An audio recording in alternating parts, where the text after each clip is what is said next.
developed a unique brand of cricket. Indian Premier League. It has developed a unique brand of cricket.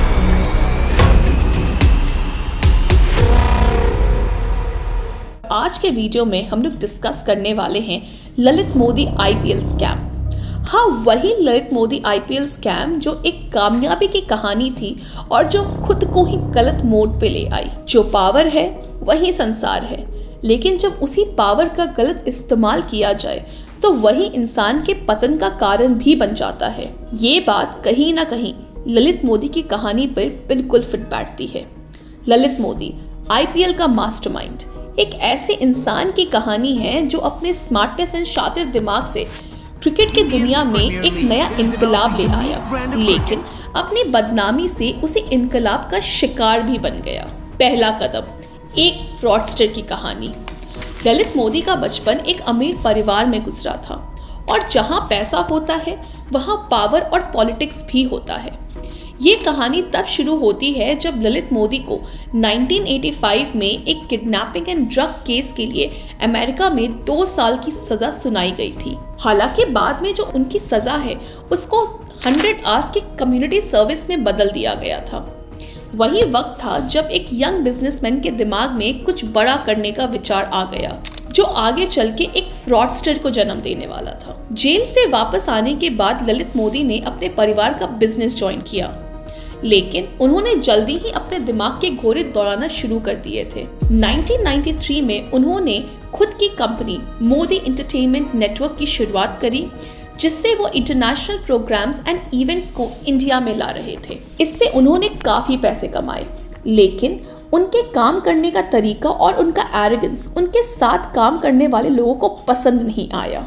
जब cricket बना business, cricket is a religion in India, और ललित मोदी ने इस religion को business बनाने का सपना देखा।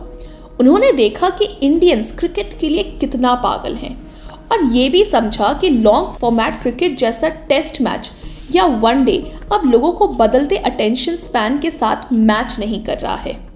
T20 का फॉर्मेट तेजी से पॉपुलर हो रहा था, लेकिन मोदी के दिमाग में एक नया आइडिया था जो दुनिया के सबसे बड़े स्पोर्ट्स लीग को बनाने वाला था, इंडियन प्रीमियर लीग। मोदी ने T20 क्रिकेट के साथ ग्लैमर, मनी और इंटरटेनमेंट का तड़का लगाने का सोचा। उसमें ग्लैमर, एडवर्टीजमेंट, स्पॉन्सरशिप और बड़े बड़े इन्वेस्टमेंट का मेल था। ये आईपीएल का ड्रीम था जो मोदी ने देखा, लेकिन जब उन्होंने बीसीसीआई के सामने अपने आइडिया को रखा तो वो पहले बार में ही रिजेक्ट हो गया। ये एक सेटबैक था, लेकिन मोदी की जिद अब बीसीसीआई का हिस्सा बनने का था। उन्होंने हिमाचल प्रदेश क्रिकेट एसोसिएशन के साथ काम करना शुरू किया और धीरे धीरे बीसीसीआई के वाइस प्रेसिडेंट के पद को हासिल कर लिया 2005 में। ये मोदी के सपने का दूसरा पड़ाव था। 2008 आईपीएल की शुरुआत। 2008 में ललित मोदी और बीसीसीआई ने मिलकर आईपीएल लॉन्च किया। क्रिकेट के रूप में ये एक ऐसा लीग था जो बॉलीवुड का ग्लैमर और बड़े बिजनेस हाउसेस के पैसे के साथ था। हर मैच एक तमाशा होता था, स्टेडियम भरा होता था, टीवी टीआरपी स्काई रॉकेट कर रही थी और दुनिया भर के क्रिकेटर्स इस T20 मेले में खेल रहे थे। मनी स्पीक्स एवरी लैंग्वेज, और आईपीएल ने ये प्रूव कर दिया था। मोदी आईपीएल के पहले चेयरमैन बने और देखते ही देखते आईपीएल दुनिया का सबसे सक्सेसफुल लीग्स में से एक बन गया था। फ्रेंचाइज ओनर, मीडिया राइट्स और एडवर्टीजमेंट के थ्रू आईपीएल ने हर तरीके से पैसे ही पैसे जनरेट किए। सब कुछ पहले तो ठीक ही चल रहा था, लेकिन फिर मोदी के बदलते इरादे सामने आने लगे। स्कैम की नींव। जब तक आईपीएल का 3rd सीजन आया, तब तक ललित मोदी की एक्टिविटीज पर निगाहें चढ़ने लगी थी। सबसे पहले स्पॉटलाइट में आई वो गलतियां जो उन्होंने आईपीएल फ्रेंचाइज को अलॉट करते वक्त करी थी। कॉन्फ्लिक्ट ऑफ इंटरेस्ट के एलिगेशंस लगने लगे। फ्रेंचाइज अलॉटमेंट में उनका पर्सनल फायदा दिखने लगा। मोदी के पर्सनल फाइनेंसेस डीलिंग पर भी सवाल उठने लगे।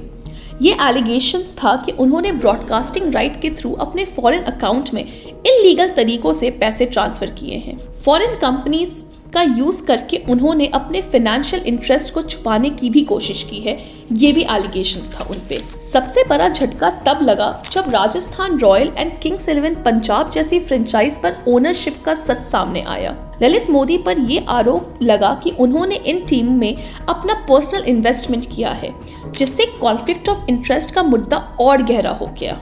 आईपीएल एक तमाशा बन के रह गया था, सिर्फ क्रिकेट का नहीं लेकिन पॉलिटिक्स और करप्शन का भी।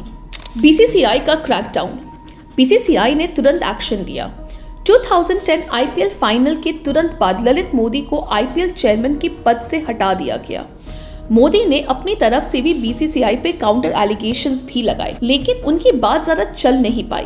बीसीसीआई ने उन पे लाइफ टाइम बैन लगा दिया और इन्वेस्टिगेशन भी शुरू कर दिया। मोदी का डाउनफॉल इतनी तेजी से आया कि उन्होंने तुरंत इंडिया को छोड़ दिया।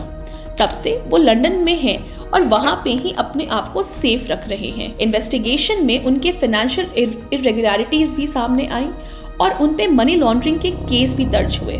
Power corrupts and absolute power corrupts absolutely. So now we will talk about the fall of the king. Lalit Modi ने अपनी पोजीशन और पावर का गलत इस्तेमाल किया। उन्होंने आईपीएल के माध्यम से एक गोल्ड माइन खड़ी की थी, लेकिन ग्रीड और अनएथिकल कामों ने उन्हें नीचे गिरा दिया। वो एक मास्टरमाइंड थे, लेकिन उनका फॉल उनकी अपनी गलतियों की वजह से ही हुआ। आज भी ललित मोदी एक भगौरे के रूप में लंदन में है। इंडियन अथॉरिटीज उनको वापस लाने की कोशिश तो कर रही है, लेकिन उनका एक्स्ट्रेडिशन अभी तक पॉसिबल नहीं हो पाया है। उनका डाउनफॉल क्रिकेट और बिजनेस की दुनिया के लिए एक सबसे बड़े सबक की तरह है। सो ये थी ललित मोदी की कहानी। आखिरी सवाल ये है कि क्या आप ललित मोदी जैसे होंगे, एक बिजनेसमैन जिसके पास पावर था, इन्फ्लुएंस था और एक विजन था, लेकिन एथिकल वैल्यूज की कमी थी, या आप अपने सक्सेस के साथ अपनी ईमानदारी और नियत को भी बचा के रखोगे, क्योंकि जितनी तेजी से आप ऊपर जाते हैं उतनी तेजी से ही आप नीचे भी आते हैं। अगर आपका सक्सेस सिर्फ पैसे एंड पावर पर बेस हो तो एक दिन वो आपसे छीन लिया जाएगा। सवाल ये है कि आप अपनी लेगेसी क्या छोड़ना चाहते हो, एक फ्रॉडस्टर की या एक ईमानदार विजनरी की। सो आई होप कि आपको आज का वीडियो काफ़ी ज़्यादा पसंद आया होगा। Thank you so much for watching.